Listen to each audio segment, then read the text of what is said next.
할렐루야. 아멘. 우리 옆에 분하고 인사합시다. 잘 오셨습니다. 감사합니다.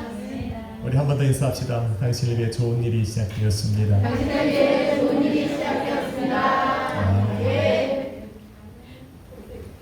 제목을 한번 같이 읽습니다. 천국 제자의 조건을 말씀하신 예수님. 천국 제자의 조건을 말씀하신 예수님. 아멘. 예수님의 행적 35번째 이야기입니다. 제자이십니까? 아멘. 맞습니까? 아멘. 나는 성도지 제자는 아닙니다. 착각하고 사시는 분들이 있는데 예수 그리스도의 복음으로 하나님의 자녀가 된 성도는 성도가 된 그 순간부터 우리는 예수 그리스도의 복음을 전할 사명을 맡은 제자입니다. 아멘. 그래서 오늘 말씀은 나와 무관한 것이 아니라 저와 여러분에게 말씀하시는 말씀드립니다. 아멘.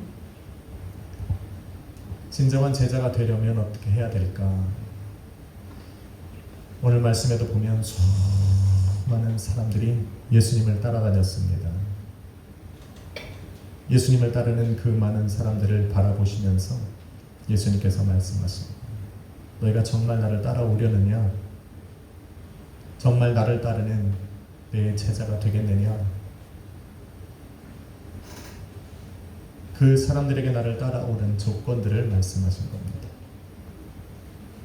전국 제자가 갖춰야 할 첫 번째 조건으로 주님께서는 예수님만 사랑하셨습니다. 단어 하나가 빠지면 안 됩니다. 예수님만, 요 많이 빠지면 이 글귀는 가치가 없어집니다. 예수님도 사랑하면 큰일 납니다. 예수님을 사랑하라도 큰일 납니다. 제자는 예수님만 사랑해야 한다고 합니다. 아멘. 예수님만 사랑하기 위해서는 부모와 처자와 형제 자매와 심지어 자기 목숨보다 예수님을 더 사랑해야 한다 말씀하셨습니다. 그리고는 선택의 문제 앞에서 예수님을 선택하기 위해서 여러분의 신앙과 믿음을 선택하고 천국에 이르게 하는 그 복음을 선택하기 위해서는 이들을 미워하는 마음이 있어야 된다 말씀하십니다. 평상시 미워라는 게 아니라는 것을 반드시 기억해요. 마치 원수를 보듯이 옆에 분을 보고 살라는 이야기가 아니라는 것을 안 조르신 분들은 다 알아요. 지난주 말씀이 그거예요. 미워하라고 해서 밥도 안 차려주고 빨래도 안 해주고 얘기를 해도 들은 척 만척하고 나 좀 봐 그러면 쫙 때리고 그걸 말씀하신 게 아니에요. 퉁명스럽게 대답하고 사람을 깎아내리고 자존심을 상하게 하고 이런 일을 하라고 미워하라는 말을 했으면 하신 게 아니에요. 선택의 문제 앞에서 예수님을 선택해야 하나 이들을 선택해야 하나 갈등하지 않기 위해서는 이들을 미워하는 마음이 있어야 된다라는 거예요. 포기할 수 있는 마음, 내려놓을 수 있는 마음들이 우리 안에 있어야 된다라고 말씀하는 겁니다. 그런데 예수님만 사랑하기 위해서 이들을 미워한 사람만이 이들을 진정으로 사랑할 수 있다는 것을 기억해야 됩니다. 불완전한 혈과 육의 사랑으로 사랑하려고 하는 사람들은 결국에 가서는 실망하고 낙심하고 좌절합니다. 완전하신 예수 그리스도의 사랑 안에 들어가서 그 사랑을 체험한 사람만이 자신을 내어주기까지 그들을 사랑할 수 있습니다. 예수 그리스도의 그 십자가의 사랑을 경험한 사람만이 부모와 형제 자매와 처자와 자기의 목숨까지도 진정으로 사랑할 수 있다는 것을 반드시 기억해야 합니다. 할렐루야. 아멘. 그래서 예수님께서 이렇게 말씀하신 것은 완전한 사랑으로의 초대를 의미하는 겁니다. 주님 손에 맡겨드린 것들은 주님께서 인도해 가시는 겁니다. 아멘. 내가 주님만 사랑하기 위해서, 예수 그리스도의 복음을 선택하기 위해서, 내게 주신 이 믿음과 신앙을 선택하기 위해서 내려놓아야 했던 모든 것들은 주님의 손에 올려지는 겁니다. 아멘. 주님께 내어드리는 겁니다. 아멘. 결코 버려짐을 당하는 것이 아님을 기억해야 합니다. 그런데 이렇게 예수님만 사랑하는 삶을 살아가는 것은 예수님의 제자들과 바울에게만 가능했던 것은 절대로 아닙니다. 제자니까 그렇게 할 수 있지, 사도 바울이니까 그런 삶을 살 수 있지 라고 말하지 마십시오. 초대교회에서 집사로 세움받았던 사람들도 전부 이런 삶을 살았습니다. 스데반 집사가 그랬습니다. 빌립 집사가 그랬습니다. 초대교회를 이끌어갔던 그 많은 집사들의 삶을 바라보면 바로 이런 삶입니다. 예수님만 사랑하는 삶. 아멘. 그런데 교회 안에 직분을 맡은 집사들만 이런 삶을 살았다고 얘기할 수 없습니다. 바로 예수 그리스도를 믿는 초대교회 성도들도 이런 삶을 살았습니다. 예루살렘이 로마에게 함락되었습니다. 그것을 시작으로 로마는 예루살렘에 있는 교회와 성도들을 핍박하기 시작했습니다. 아무리 핍박을 해도 그들이 계속적으로 불어나는 것을 감당하지 못하자 로마는 예루살렘에서 교회와 성도를 추방시켰습니다. 단 조건을 붙였습니다. 그 어떤 것도 가져나가지 말라는 것. 너희가 오직 예수만 자랑하고 예수만 있으면 된다 하니 예수 이름 하나 가지고 떠나라는 겁니다. 갈등할 수 있습니다. 예루살렘에는 예수 그리스도를 믿지 않는 형제 자매와 부모와 처자가 있었고, 심지어는 그곳에는 자신의 목숨과도 같은 집도 땅도 전갑도 자기의 직업도 재물도 그곳에 다 있었습니다.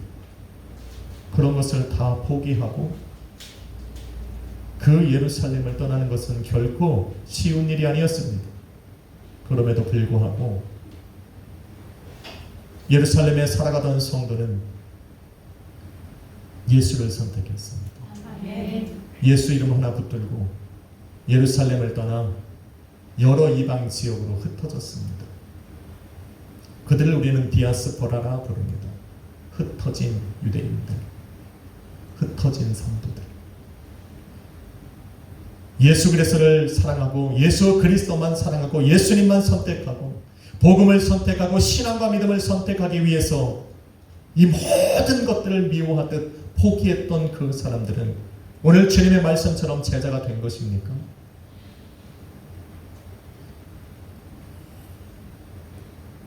제자가 되었습니다. 이들이 예루살렘을 떠나서 정착하는 곳마다 예수 그리스도의 몸된 교회가 세워지기 시작했습니다. 아멘. 아무것도 없는 빈손으로 떠났던 그들이 그곳에서 힘겹게 정착을 하면서 세운 것이 바로 예수 그리스도의 교회입니다. 아멘. 그 교회 안에는 예수님만 사랑하는 사람들이 모여 있었기에 예수님의 사랑의 능력의 역사들이 일어나기 시작했습니다. 아멘. 하루 먹을 것을 걱정해야 하는 그들이 한자리에 모여서 예수님을 찬양하고 노래하고 예배했습니다. 그들이 그렇게 살아갈 수 있었던 것은 그 안에 하나님의 복음의 능력이 나타났기 때문입니다. 아멘. 할렐루야. 아멘. 여러분, 사도 바울이 여러 이방 지역에 교회를 세웠습니다. 그가 이렇게 교회를 세울 수 있었던 이유는 사도 바울이 들어가서 교회를 세우고자 했던 그곳에는 이미 디아스포라 유대인들이 예루살렘을 떠나서 예수 그리스도만 사랑했던 성도들이 그곳에서 이미 교회를 이루고 있었기 때문에 신앙의 공동체, 사랑의 공동체, 믿음의 공동체, 예수님만 사랑하는 사람들이 모여서 주님을 예배하고 있었기에 사도 바울은 그곳에 가서 교회를 세울 수가 있었던 거예요. 에베소 교회가 그렇습니다. 고린도 교회가 그렇습니다. 데살로니가 교회가 그렇습니다. 필라델피아 교회가 그랬습니다. 이들은 제자가 된 겁니다. 그래서 혈과 육의 사랑보다 예수님을 더 사랑하고 이들을 미워하면서 주님과 주님의 복음과 성도의 신앙과 믿음을 선택한 제자들의 삶에는 놀라운 하나님의 역사들이 일어났습니다. 여러분의 삶에 주님의 능력의 역사가 일어나기를 기대하십니까? 아멘. 동행하기를 원하십니까? 아멘. 그러면 여러분도 그렇게 사십니다. 이제 주님은 두 번째 조건을 말씀합니다. 저와 여러분이 읽은 본문 27절에 보니 누구든지 자기 십자가를 지고 나를 따르지 않는 자도 능히 내 제자가 되지 못하리라 말씀하셨습니다. 그런데 동일한 말씀을 기록한 마태복음 16장 24절에는 나를 따라오려거든 자기를 부인하고 자기 십자가를 지고 나를 쫓으라 말씀하셨습니다. 하나가 더 추가되었습니다. 나를 부인하라. 마가복음에도 동일한 말씀을 하셨습니다. 아무든지 나를 따라오려거든 자기를 부인하고 자기 십자가를 지고 나를 쫓으라 말씀하셨습니다. 그래서 두 번째 조건은, 천국 제자가 되는 두 번째 조건은 나를 부인하는 것으로부터 시작합니다. 한번 따라합시다. 나를 부인합시다. 나를 부인합시다. 부인하다, 아팔레오마이, 아주 거절하다, 완전히 금하다 라는 뜻입니다. 나를 부인한다, 참 쉬운 말 같은데 굉장히 어려운 말입니다. 아팔레오마이라는 이 원어는 아포라는 말에서 파생된 겁니다. 이 아포는 분리라는 단어입니다. 분리. 나에게서 나를 분리시키는 겁니다. 굉장히 심오한 말씀입니다. 나에게서 나를 분리시키라는 거예요. 자신에게서 자신을 분리시킨다라는 뜻입니다. 다시 말해서 나를 부인한다라고 하는 것은 나를 내 자신에게서 분리시킨다라고 하는 겁니다. 사도 바울은, 다윗은 이런 삶을 살았어요. 다윗은 항상 믿음과 자신이 대립되는 관계 속에 부딪힐 때 다윗은 항상 믿음의 편에 서서 자기 자신에게 명령했습니다. 내 영혼아, 내가 어찌하여 낭망하며 어찌하여 내 속에서 불안하여 하는고 너는 하나님을 바라라. 자기 자신에게서 자기 자신을 분리시킨 겁니다. 하나님의 뜻을 따르고 하나님의 말씀에 순종하고 예수 그리스도의 뜻을 따르고자 하는 그 자신의 믿음을 자신에게서 분리시켜서 그 자기 낭망하고 낙심하고 좌절하고 세상 길로 가고 곁길로 가려고 하는 그들에게 과감하게 명령하는 겁니다. 오늘 예수님께서 자신을 부인하라 말씀하신 것은 바로 이 작업이 우선되어져야 한다 말씀하는 겁니다. 자기 자신에 대한 의식이나 관념에서 나를 분리시키는 겁니다. 내가 나를 의식하려고 하는 것에서 나를 분리시키는 겁니다. 자신을 주권자라고 인식하려는 자아, 우상, 아주 거절하라는 겁니다. 나는 나를 믿어. 자아, 우상입니다. 나는 다 할 수 있어. 자아, 우상입니다. 이런 것이 내 안에서 일어날 때 완전히 거절하라는 겁니다. NO! 내 자신의 자아를 정립하려고 하는 일체의 시도들을 전부 다 금하라는 겁니다. 이게 부인하다예요. 더 나아가 볼까요? 자신의 사고와 감정과 의지를 부정하고 자신의 계획과 뜻과 소망을 부정하고 자아에서 발동하는 어떠한 자신의 주장이나 요구를 계속적으로 자신이 포기하는 것을 바로 자기 부인이라고 이야기합니다. 말하는 저도 어려워. 죽지 않고는 이걸 어떻게 이렇게 할 수 있어요? 죽은 자가 아니고는 절대로 이룰 수 없는 일을 지금 예수님이 말씀하시는, 내 안에서 일어나는, 내가 나의 정체성을 찾으려고 하는 내 자아에서 일어나는 이 모든 것들을 다 부정하고 금하고 거절하라는 거예요. 죽으라는 이야기입니다. 눈만 뜨고 살라는 거예요. 죽지 않고는 불가능한 이 일을 제자됨의 조건으로 지금 말씀하고 있는 겁니다. 그런데 사도 바울이 이렇게 고백했습니다. 갈라디아서 2장 20절에 내가 그리스도와 함께 십자가에 못 박혔나니 그런즉 이제는 내가 산 것이 아니요 오직 내 안에서 그리스도가 사는 것이라. 죽었다는 겁니다. 나는 날마다 죽노라.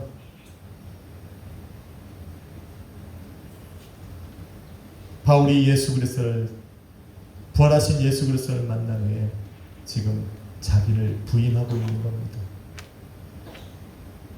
예수 그리스도 안에서 진정한 자신을 찾고 있는 겁니다. 자신의 정체성을 회복하고 있는 겁니다. 자신의 사고와 감정과 의지와 계획과 뜻과 소망을 모두 포기하고 예수 그리스도 안에서 다시 새롭게 하고 있는 겁니다. 자신이 주권자라고 믿고 살아봤던 사울이라고 하는 그 과거의 자신을 버려버리고 오직 예수 그리스도를 나의 주권자로 인정하고 따르는 바울의 삶을 살고 있는 겁니다. 바울이 예수 그리스도의 십자가 위에서 자신의 정체성을 찾았기 때문에 이제는 자기 십자가를 지고 예수님을 따르는 것이 어렵지가 않았던 겁니다. 이미 모든 것을 죽은 자와 같이 포기했거든요. 그래서 이제 두 번째 조건이었던 자기 십자가를 지고 예수님을 따르는 것에 문제가 되지 않았던 겁니다. 여러분, 나를 먼저 부인하지 못하면 절대로 자기 십자가를 질 수가 없습니다. 전국 제자가 되는 두 번째 조건의 완성은 그래서 자기 십자가를 지는 겁니다. 십자가를 진다는 것은 추상적인 개념이 아니었습니다. 마가가, 누가가, 마태가 예수님의 제자가 되는 조건들을 성경에 기록할 때쯤이면 이미 예수님은 십자가에 못 박혀 죽으신 겁니다. 벌써 수십 년이 지났고 수백 년, 한 세대가 지난 시기점 속에서 사람들의 인식 속에서는 십자가를 지는 것이 어떤 의미인지가 생생하게 느껴졌던 겁니다. 왜? 예수님이 십자가를 지고 죽으셨거든. 그래서 예수님께서 수십 년 전에 예수님이 돌아가시고 수십 년 전을 돌이키면서 예수님께서 자신들에게 너희가 나를 따르려면 자기 십자가를 지고 따르라고 했던 이 말이 드디어 무슨 의미인가를 알고 있었던 거예요. 추상적인 개념이 아닙니다. 예수님을 위해서 자기의 생명을 내어지고 죽음을 각오하고 예수님을 따라가라는 의미라는 것을 다 알고 있었어요. 그 일을 먼저 하기 위해서는 자기 부인이 먼저 필요했던 거예요. 내 생각을 십자가에 먼저 죽이고 내 마음을 십자가에 죽이고 내 자아를 죽이고 내 감정과 내 뜻과 소망까지 예수 그리스도의 십자가에 먼저 죽어야 드디어 내 육체가 십자가를 짊어지고 주님을 따라갈 수 있다는 것을 지금 알고 있었던 겁니다. 여러분, 십자가를 지는 것은 추상적인 개념이 아닙니다. 가끔 우리가 오해해요. 고난의 십자가를 지고, 그거는 나를 부인하는 거라니까. 십자가는 아직 안 졌잖아요. 십자가 지려면 정말 순교하러 가야 돼요. 순교해요. 그거는 지금 자기 부인의 과정에 있는 거예요.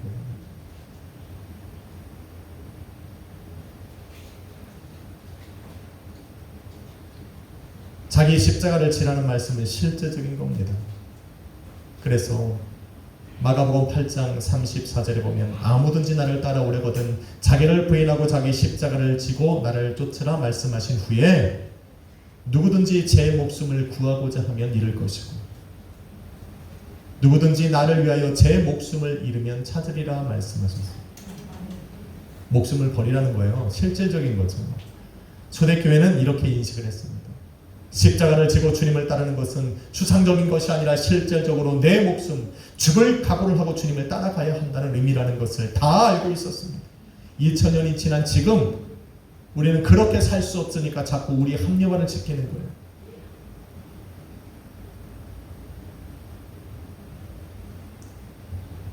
그런데 재미있는 말씀이 이어지는 26절에 이렇게 말해요. 사람이 만일 온 천하를 얻고도 제 목숨을 잃으면 무엇이 유익하리요라는 말이에요. 사람이 무엇을 주고 내 목숨을 바꾸겠느냐? 목숨이 귀하다고 그래요. 아니 언제는 나를 위해 목숨을 바쳐라. 그리고 목숨이 천하보다 귀하다. 아니 목숨을 걸고 따라가라는 거요? 아니면은 지키라는 겁니까? 예수님이 너무 얄미워요. 천하보다 내 목숨이 귀하다. 그리고 그 목숨 나를 위해 버려라. 지금 말씀하시는 거예요. 누가 가요 그렇게? 그러니 사람들이 갈등하는 거예요. 예수님이 말씀하시는 거예요. 천하보다 귀하게 내 목숨이 이 목숨 어떻게 벌벌 떨고 있는 거죠. 예수님을 잘 쫓아가다가도 자기 목숨과 탁 부딪히는 순간 확 돌아버려요. 이게 인간이에요. 여러분 알 것 같죠? 아직 살만한 거예요. 아직 십자가 내 등에 안 메어져 있는 거예요. 자기의 삶에 조금이라도 신앙이 부딪혀봐요. 가족과의 문제가 생겨봐요. 내 삶에 어떤 변화를 일으켜봐요. 과감하게 포기해버립니다. 우리는 유대인이 아니에요. 우리는 이방인이에요. 태생이 하나님으로부터 분리되어 살아가던 사람들이에요. 본래의 모습으로 돌아가기가 너무 쉬운 사람들이에요.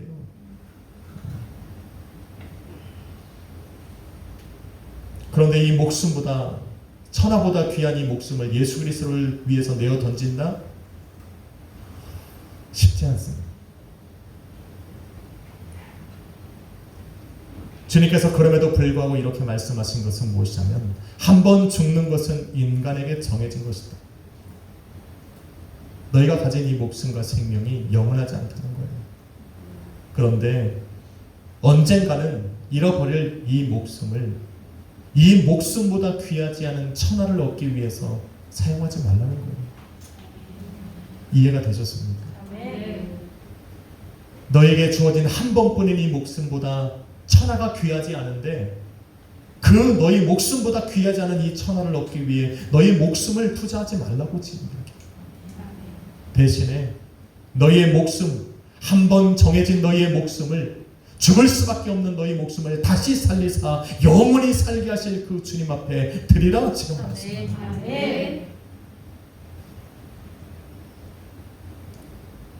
그래서 성도가 짊어진 십자가는 결코 파멸의 끝이 아니에요. 내가 예수 그리스도를 위해 내 생명을 내어 던지면 내 생명은 끝나고 완전히 파멸했다라고 생각하지 마십시오. 성경 안에 나오는 십자가는 절대로 우리를 파멸이라고 이야기하지 않습니다. 오히려 예수 그리스도의 십자가 위에서 자기 정체성을 발견한 사람들이 의지적으로 선택한 길이기에 기쁘고 복된 길입니다.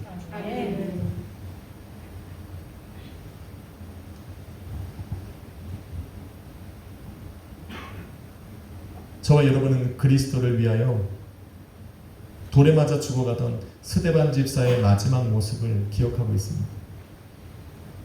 스데반 집사가 누군지는 아나? 설명해야 하나? 초대교회 7 집사님들 중에 한 분이에요. 그런데 그리스도의 원래 집사를 뽑은 이유는 뭐냐면 교회를 치리하는 거예요. 가난한 사람을 구제하고 교회를 이끌어가는 사람인데 이 사람이 성령의 충만함을 받아버린 거예요. 교회 안에서 잠잠 있지 못하는 거예요. 그래서 예수 그리스도의 복음을 들고 교회 밖으로 나가는 거예요. 그래서 세상에 선포하기 시작합니다. 그것이 문제가 된 거예요.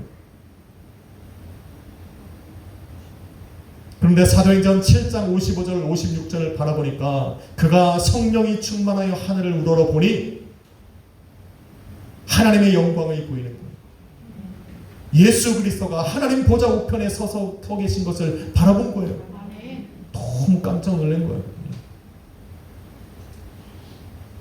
그리고 나서 밖에 나가서 다시 사람들에게 외치는 거, 내가 하늘이 열리는 것을 보았고 하나님의 영광의 보좌를 보았고 하나님 보좌 우편에 계신 예수님께서 서서 계시는 것을 내가 보았다 증언하기 시작합니다.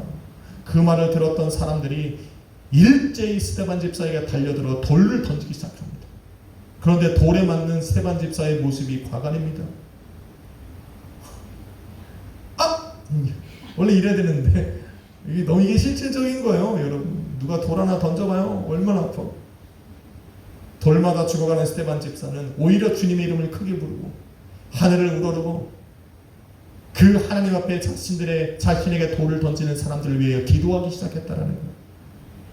그렇게 돌에 맞아 죽어가는 그 스데반 집사를 성경이 뭐라고 얘기하냐면 그가 잔다라고 표현합니다. 세상 편한계적이 우리가 잠자는 모습이에요. 누가 잠자는 우리를 보고 괴롭구나, 고통 중에 있구나 라고 누가 얘기합니까? 잠자는 사람들 보면 세상 편하다 그러죠. 이 시중에 이 와중에 잠을 자냐. 성경이 죽어가는 또 돌에 맞아 죽은 스데반 집사를 잔다라고 표현한 것은 그의 모습 속에 평안과 안식이 보인 거예요. 아멘. 그렇게 죽어가는 이 스데반 집사에게서 기쁨과 소망을 찾은 겁니다. 할렐루야. 아멘. 이런 스데반 집사에서 어떻게 우리가 파멸이라는 단어를 찾습니까? 예수님을 위해 짊어진 성도의 십자가는 결코 파멸의 끝이 아닙니다. 불행의 시작이 아닙니다. 그거는 성도가 선택한 최고의 기쁨이고 최고의 행복입니다. 아멘. 할렐루야. 아멘. 한번 인사합시다. 십자가를 짊어집시다. 십자가를 짊어집시다. 한번 매보세요. 여러분을 부인하는 작업을 먼저 여러분 안에서 이루어지면 십자가는 그냥 메어지는 거예요. 사랑하는 성도 여러분, 주님께서 당신을 따르며 천국 제자가 되고자 했던 이들에게 자기 부인과 십자가를 짊어질 것을 요청합니다. 천하보다 귀한 우리의 생명을 받으시기에 합당한 분이시기 때문에 그래요. 맞습니까? 아멘. 그는 저와 여러분이 꺼려하고 부담스럽고 피하고 싶어하는 십자가를 스스로 짊어지시고자 이 땅에 오셨습니다. 그러기 위해서 먼저 자신을 부인하셨습니다. 전지전능하시고 무소부지하신 하나님, 온 세상을 창조하신 창조주 하나님의 그 주권적 자리에서 스스로 내려오셨습니다. 그리고 천하디 천한 죄인의 몸으로 이 땅에 오셨습니다. 자기를 부인하신 겁니다. 그리고는 죄인들을 위해 스스로 십자가에 올라오셔서 생명을 내어주셨습니다. 예수님의 십자가는 또 예수 그리스도가 흘리신 그 보혈은 죄인으로 살아가던 사람들에게 구원과 영생을 얻을 기회가 주어진 겁니다. 기회였습니다. 단절되었던 하나님께로 나아간 그 유일한 길이 되었고 새 생명이 주어진 겁니다. 그런데 구원과 영생의 기회를 잡고 하나님께로 나아가는 그 길을 걸어가기 위해서는 자기를 부인하는 것이 필요해요. 자기 십자가를 져야 합니다.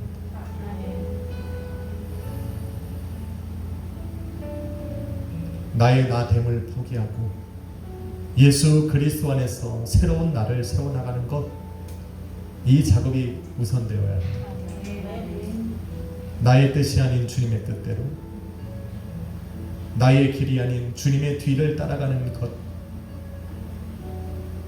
주님께서 주신 그 사명을 나의 꿈과 비전으로 삼고 주님께 기도하는 것을 나의 계획으로 삼을 수 있어야 됩니다. 이게 나를 부인하는 겁니다. 여러분, 한 주간 우리는 사도 바울이나 스데반 집사나 그 많은 제자들처럼 내 생명을 내올 수 있는 일들을 겪지는 않을 겁니다. 다만 예수 그리스도의 뜻에 맞춰서 한 주를 살아갈 수는 있습니다. 주님께서 걸어가신 그 길을 걸어가고자 계속적으로 나를 거부할 수는 있습니다. 내 자신이 드러나려고 하는 그 모든 삶 속에서 나를 드러내지 않고 예수 그리스도를 나타내려고 하는 것, 나를 부인하는 것입니다. 그렇게 살아가 봅시다. 그렇게 우리가 제자의 모습으로 한 주간 또 살아가 봅시다. 그러면서 하나님이 이런 제자들의 삶 속에 어떻게 능력으로 역사하시는가를 우리 한번 체험해 봅시다. 주님 일하시리라 믿습니다. 할렐루야. 아멘. 한번 인사합시다. 당신은 제자입니다. 당신은 제자입니다. 아니 십자가 쓰라니까 목소리가 막 약해지네. 행복의 시작이라니까. 아멘. 그리고 기쁨의 시작이라니까. 아멘. 한번 인사합시다. 자신을 부인합시다. 자신을 부인합시다. 아멘. 한 주간 이렇게 살아가십시오. 아멘. 십자가의 능력이 여러분을 살리고 회복시키시리라 믿습니다. 아멘. 우리 찬양 하나 드릴까 합니다. 찬송가 150장입니다. 그 십자가 위에서 여러분의 정체성을 발견하십시오. 기도하겠습니다. 걸어가신 주님 감사합니다. 주님, 나의 나 된 것이 주님의 은혜임을 고백합니다. 주님 지신 십자가 위에서 나의 나 됨을 발견합니다. 주님 안에서 내 자아를 발견하고 새롭게 거듭난 나를 바라봅니다. 주님, 이제는 나를 부인하고 살기를 원하며 십자가를 짊어지고 주님의 그 뒤를 따라가기를 소망합니다. 천국에 이를 때까지 이 길을 포기하지 않게 하여 주옵시고, 나의 나 된 것이 주님의 은혜라 고백하며 살아가는 우리 모든 성도님들 되게 하여 주옵소서. 예수님의 이름으로 기도했습니다. 찬양합시다. 갈보리 산 위에 십자가 섰으니 주가 고난을 당한 뼈라. 험한 십자가를 내가 사랑하는 주가 보혈을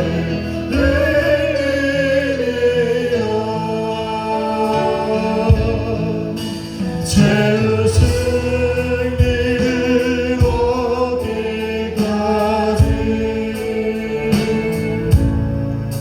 주의 십자가 살아가니 빛난 별이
여러분이 사랑하고 기도 없이도 주님, 나는 주님을 따라가는 제자가 될 것입니다.